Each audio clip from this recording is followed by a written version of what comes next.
கண்ணியமான ஆசான் இப்ரே ஆசான் விவேகன அவர்களை அன்போடு அழைக்கிறோம். நன்றிங்கய்யா. வணக்கம். குருவே நம்ம தந்தையே நம்ம முத்திரை மருத்துவத்துல இன்னைக்கு நம்ம பார்க்க போறது பார்த்தீங்கன்னா ஒரு சைக்காலஜிக்கல் சம்பந்தப்பட்ட ஒரு முத்திரை. இந்த முத்திரையை நம்ம தினந்தோறும் செய்வதனால நமக்குள்ள இருக்கக்கூடிய என்ன அலைகளை சீர்படுத்த முடியும், நமக்கு தேவையான வெற்றிகளை வாங்க முடியும். இதை ஒரு ரிஷி சொன்னது. அந்த ரிஷி சொன்ன அந்த வாசகத்தை உங்களுக்கு வாட்ஸ்அப் அனுப்பிச்சிடுறேன். அந்த முத்திரை எப்படி செய்யுதுன்னு மட்டும் பார்த்துக்கிட்டு அந்த வாசகத்தை என்ன பண்ணணும்னா நீங்க ஒவ்வொரு முறையுமே சொல்லிட்டு அதுக்கப்புறம் உங்களுக்கு தேவையானது கேட்டுக்கணும். அது எப்படி வைக்கணும்னா இந்த முத்திரைக்கு பேர் கிராச பவ்ய முத்திரைன்னு வச்சிருக்காரு. அந்த பேர் கிராச பவ்ய முத்திரை. கிராஸ் அப்படிங்கும்போது இது கிராச இந்த கை இருக்கு இல்லைங்களா, இந்த கையை இப்படி வச்சுக்கணும், குவிச்சு வச்சு இப்படி வச்சுக்கணும். நினைச்சுக்கீங்களா? இது கிராச. இது பார்த்தீங்கன்னா பவ்ய, அதாவது ஒரு கப்பை பிடிக்கிற மாதிரி. நம்ம சிவராத்திரி எப்பயும் இந்த முத்திரையை பார்த்தோம், இருந்தாலும் இப்போ தெளிவாக பார்த்துக்குவோம். இப்படி கப்பை பிடிக்கிற மாதிரி வச்சுக்கணும். இது இப்படி மேலே வச்சுக்கிட்டு நீங்கள் இந்த மாதிரி எதுவுமே இல்லாமலும் அப்படியே மனசை வச்சு நீங்கள் அமைதியாக அதை சொல்லிட்டு நீங்கள் அப்படி இருந்தீங்கன்னா உங்கள் மனசு அமைதியாகும். உங்களுக்குள்ள இருக்கக்கூடிய எண்ணங்கள் எல்லாம் சீராக தொடங்கும். இதே இன்னும் சக்தி வாய்ந்ததை எப்படி பண்ண போகிறோம் அப்படின்னா, நாம் தண்ணி எடுத்துக்கணும். முன்காலத்தில் என்ன பண்ணுவாங்கன்னா, இப்படி கையை இப்படி வச்சுக்கிட்டு இது மேலே தண்ணியை வச்சு அதில் இப்படி கவர் பண்ணி பிடிச்சிக்கிட்டு ஒரு பவ்யமாக தான் போய் சுவாமி வாங்கிக்கொள்ளுங்க அப்படின்னு சொல்லுவாங்க, கொடுப்பாங்க. அந்த மாதிரி நம்ம என்ன பண்ணுறோம்னா தண்ணி இப்படி வச்சுக்க போகிறோம். வச்சுட்டு இந்த தண்ணியை பார்த்துக்கிட்டேவும் இந்த தண்ணி எனக்கு அமிர்தம் போன்றது, இந்த தண்ணி தான் எனக்கு புத்துணர்ச்சி கொடுக்குது அப்படின்னு சொல்லிட்டு, அதை தண்ணி சொல்ல வேண்டியதில்லை. நீங்கள் தண்ணி சொல்லாமல் அமிர்தம் போன்றது, புத்துணர்ச்சி குடிக்கிறது, சக்தி குடிக்கிறது, எல்லா வளத்தையும் வழங்கி கொண்டிருக்கிறது, இதன் மூலமாக நான் ஆரோக்கியமாக இருக்கின்றேன் அப்படின்னு சொல்லி நீங்கள் அந்த மந்திரம் ஒரு 4-5 வார்த்தை இருக்கும். அதை பூரா தண்ணீரை பார்த்து கண்ணை திறந்து சொல்லணும். சொல்லிட்டு அதுக்கப்புறம் உங்களுக்கு என்ன தேவையோ அதை நீங்கள் கேட்டுக்க போறீங்க. நான் ஆரோக்கியமாக இருக்கணும் அப்படின்னு சொல்லி கேட்டுக்கலாம். இல்லை நான் கோடீஸ்வரன் ஆகணும் அப்படின்னு சொல்லி கேட்டுக்கலாம். படிக்கிற மாணவர்களாக இருந்தாங்கன்னா அவங்க நான் சிறந்த தமிழகத்திலே முதல் மாணவனாக வரணும், முதல் மாணவியாக வரணும் அப்படின்னு சொல்லி கேட்டுக்கலாம். இப்படி உங்களுக்கு தேவையான என்ன இது வந்தாலும் அதை நீங்கள் தண்ணீரை பார்த்து கேட்டுக்கலாம். கேட்டுட்டு இந்த தண்ணீரை என்ன பண்ணணும் அப்படின்னா, இரவு நேரத்தில் உறங்குவதற்கு முன்பு இந்த பயிற்சியை செஞ்சுட்டு தண்ணியை ஒரு டம்ளர் வச்சு நீங்கள் செஞ்சீங்கன்னா ஒரு 1/2 டம்ளர் குடிச்சிட்டு மீதியை அப்படியே மூடி வச்சிடணும். உங்கள் கை கேட்ட தூரத்தில் வச்சுட்டு நீங்கள் படுத்து தூங்கிடணும்.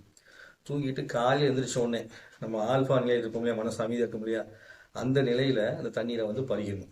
அப்படி பருகும்போது இந்த தண்ணீர் என்ன பண்ணும் அப்படின்னா, நம்மளுடைய பாசிட்டிவ் எனர்ஜி எல்லாமே இதில் உள்ள மூழ்கி போய் விடிய விடிய அந்த எனர்ஜி நல்லா உள்ளுக்குள்ள டெவலப் ஆயிருக்கும். டெவலப் ஆகி காலையில் நீங்கள் குடிக்கும்போது சக்தி வாய்ந்த ஒரு நீராக உங்களுக்குள்ள போகும்.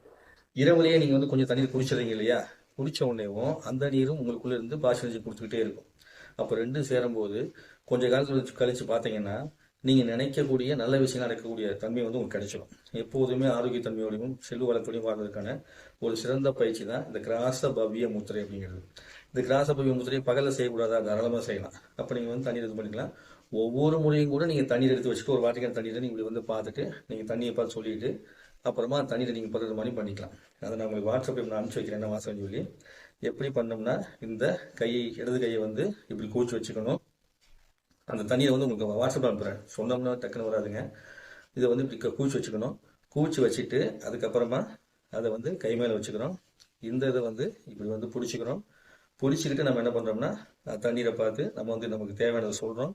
சொல்லிட்டு அதுக்கப்புறமா நம்ம கண்களை மூடி அப்படியே அமைதியாக உட்காந்துக்கணும். ஒரு 5 நிமிஷமோ இல்லை 2 நிமிஷமோ உட்காந்துக்கிறீங்க. உட்காந்துட்டு அதுக்கப்புறம் தண்ணீரை கொஞ்சம் கொஞ்சமாக பருகிறீங்க. இப்படி பருகிட்டு வர வர வர ரொம்ப ஆரோக்கியத்தன்மை வரும். இந்த முத்திரையை பயன்படுத்தி நீங்கள் வேறு யாருக்காவது செய்யறதுனாலும் நீங்கள் கொடுக்கலாம். அதனால தான் முன்னே ரிஷிகள் எப்பயுமே கமாண்டத்தில் தண்ணி வச்சுட்டு இருப்பாங்க. அந்த தண்ணீரை வச்சு ஆசீர்வாதம் பண்ணுறதுலாம் பண்ணுவாங்க. அப்படிப்பட்ட ஒரு ஆசீர்வாதத்துக்கு தண்ணீராக உங்கள் தண்ணீர் மாறிடும். நீங்கள் இந்த தண்ணியை உங்கள் அண்டாவில் பிடிச்சி வச்சுக்கலாம், குண்டாவில் எதில் வேணாலும் நீங்கள் தண்ணியை சொல்லிட்டு அந்த தண்ணியை அதில் ஊற்றி வச்சுக்கலாம். ஊற்றி வச்சு அந்த தண்ணியை நீங்கள் பருகலாம். அப்படி பருக பாசிட்டிவ் எனர்ஜி ஜாஸ்தியாகி போய் கொஞ்சம் காலம் கழிச்சு நீங்கள் எப்போதுமே பாசிட்டிவ்ல மனசில் மட்டும் தான் இருப்பீங்க. அதுக்கு உபயோகப்படக்கூடிய அற்புதமான முத்திரை தான் இந்த கிராச பவ்ய முத்திரைங்கிறது. சரிங்களா? இந்த கிராச பவ்ய முத்திரை எல்லாருமே செஞ்சு பல நன்மையின் இருக்காங்க. திரும்பவும் செஞ்சு காமிக்கிறேன். எப்படின்னா கையில் இப்படி வச்சுக்கணும், இது இப்படி கோர்த்துருக்கணும். சரிங்களா? நீங்கள் சில பேர் என்ன பண்ணுவாங்கன்னா இப்படி வச்சுக்கிட்டு விரலை தூக்கி மேலே வச்சுட்டுலாம் பிடிச்சிக்குவாங்க.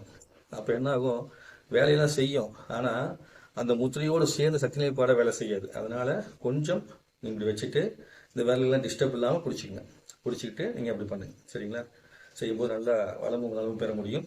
அனைவருக்கும் உபயோகமான இந்த தண்ணீர் மந்திர பயிற்சி அனைவரும் செஞ்சு நலமோடு வளமோடு வாழ கேட்டுக்கிறேன். நன்றி, வணக்கம். குருவே நம, தந்தையே நம.